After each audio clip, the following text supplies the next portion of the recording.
Hello everyone and welcome back to day 63 of our F125 hot lap and track guides. Yes, we return this weekend to the jewel in the Formula 1 crown. We're back here for the Monaco Grand Prix. Of course, if you missed out on the video that went live a couple of days ago from Imola, I would highly recommend going back and checking it out.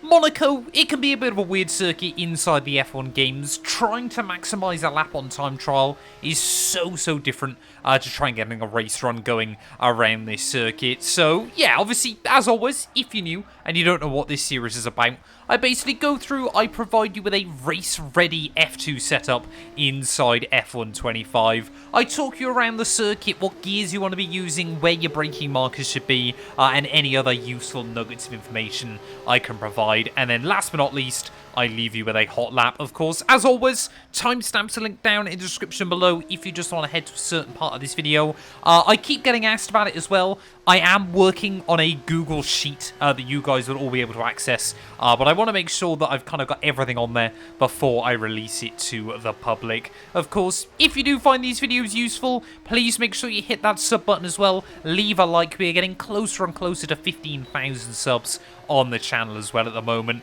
But yeah, without further ado, let's head down onto the track. Well, making our way then through the final couple of corners. Of course, we're back on the super soft tyre here at Monaco. Of course, those purple wall tyres, I think they look absolutely fantastic. You're going to be all the way up in 5th gear as we make our way down in towards turn 1. And then just as you get under the gantry, you want to try and make sure the front of the car, at least the left-hand side wheel, is basically bang on with the outside wall, as you can see in towards this first corner. Braking just at the 50-meter board, though, you want to go all the way down to 3rd quite aggressively. Go for a late downshift into 2nd gear. Try to avoid taking too much curb on the inside. You want to get the inside wheel wedged over kind of like the inner part of the curb, but don't try to take too much of it because A, you'll get done for track limits, and B, because of the way you have to run the setup here, the car is a little bit more sensitive to curbs than what we get normally on this game, so the back end will just try to overtake the front, and you'll be looking back down in towards turn 1 off of the corner there. Maximise the width though as we head up the hill. Obviously rev the car all the way out and then change up to 3rd gear. You want to give yourself the line of least resistance as we make our way up the hill, but you're going to climb up through 4th and 5th as well as we head up into Casino Square. Want to brake just as you go past this kind of crossing section. I like to use actually the road sign on the outside of this corner as well to give you a good reference point. But from 5th gear, you don't want to get too close to the apex too early. You want to cycle the car down through 4th and then into 3rd gear as well as we make our way through. Just be very careful as we make our way into Casino Square. You've kind of got this little bit of the wall that sticks out a bit more, so just be very careful that you don't hit that because of course you're trying to maximise the track width. In through the next corner though, leave it in 3rd gear, flick the car in as aggressively as you can. Be careful not to hit the outside wall. And then just like in the Formula 1 cars, don't go full throttle until you are over this bump off of the top of the circuit, because again, you're just going to rotate the back end round and there is going to be no chance of saving it.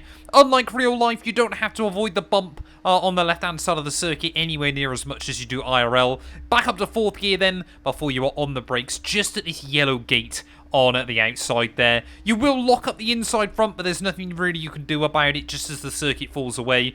So you need a lot of steering lock as you try and keep the car as close to the apex curb as you can.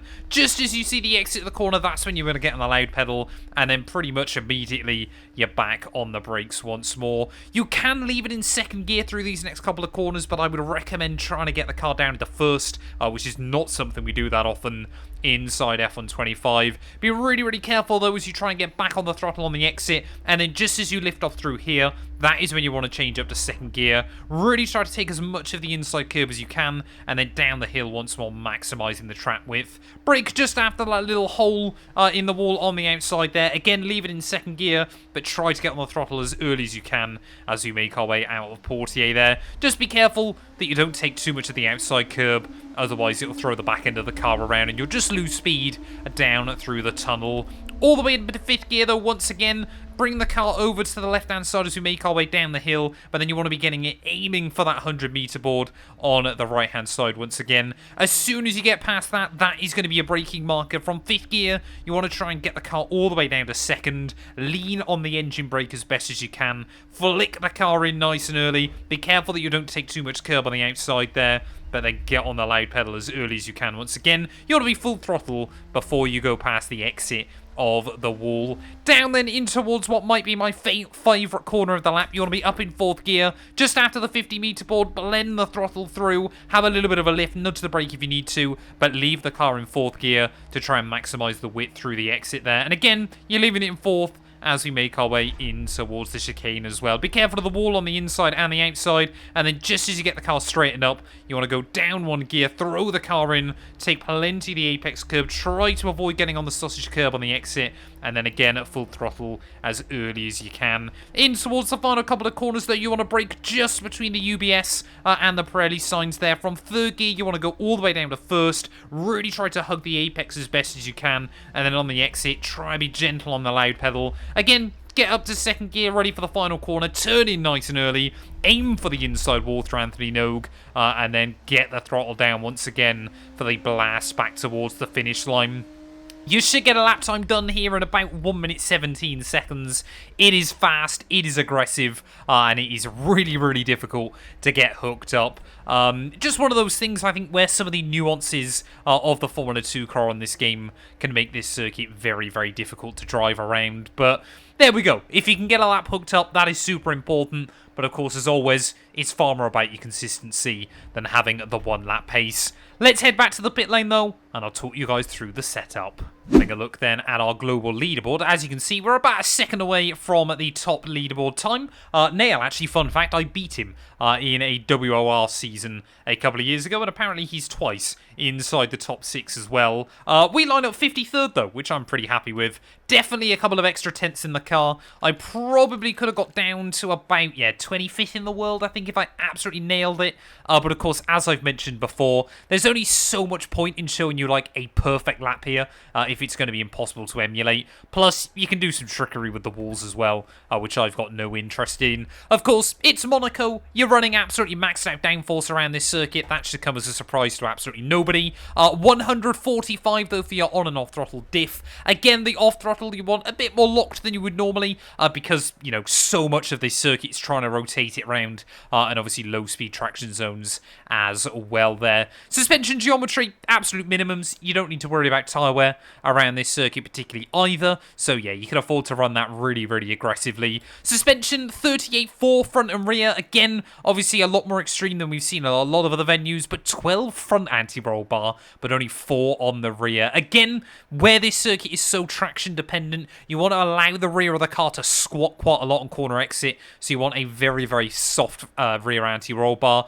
22.49 though for your ride height. Again, you can seem to run these quite low on the F2 cars on this game. I wouldn't up it much higher than this if you're still struggling with the curbs, just because you will lose so much time and have a bit less stability as well. 55.100 for your brake bias and pressure. Again, that's just my standard that I run inside this game. And then last but not least, absolutely minimum tyre pressures. Again, you don't have to worry about tyre wear around here. Tyre temperatures shouldn't be much of a problem either in the Formula 2 cars. But yeah, you might just have to be a little bit careful with it if you're getting a lot of wheel spin and things like that. But ultimately, it's something you want to avoid because it's super slow with the F2 cars inside this game. Thank you all, though, as always, so much for watching. If you have enjoyed, please do make sure you leave a like, get yourself subscribed to the channel. Like I said in the intro, if these videos are helping you out, I do provide them for free. So the best way to support us is by dropping a sub. But yeah, I'm going to leave you guys with a hot lap, and we will return very soon out in Montreal.